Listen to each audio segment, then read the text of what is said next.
In order to achieve more happiness and less stress and anxiety, we first need to take a moment to understand the control center of everything we do, think, and feel, the brain.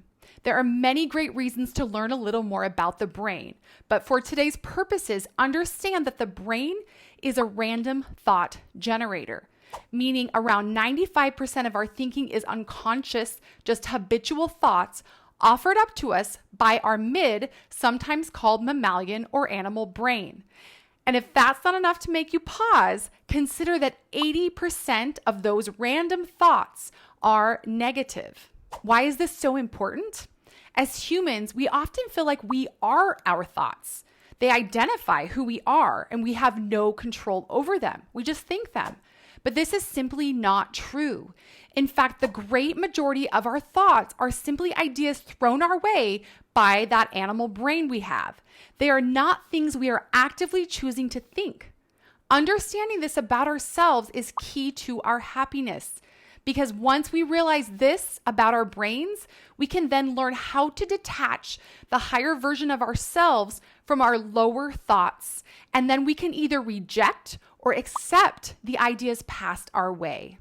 Before you get upset that a huge part of your control center is wired for negative thinking, keep in mind that the midbrain's objective is actually a very important one: to keep us alive.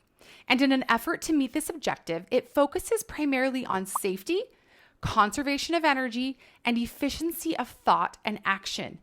These objectives served us quite well hundreds of years ago when the opportunities for physical harm were extremely high. And they do continue to keep us safe and prevent us from harm today. But in our modern environment, where the daily opportunities for fatality from predators, from the elements, from starvation, and so on are quite low, these objectives often harm as much or more than they help us. The good news, though, is that they don't have to, because we as human beings also have this amazing gift called the prefrontal cortex. I will often refer to this as our higher or radiant brain. And over time, we can teach the prefrontal cortex how to be more in charge of our animal brains.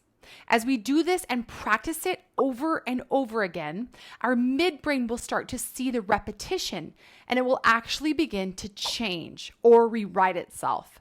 This is not to say the midbrain won't still be pushing negativity, as it does its job to try and make sure we don't do anything scary, don't do anything new, don't think anything new, and don't exert too much energy. It will.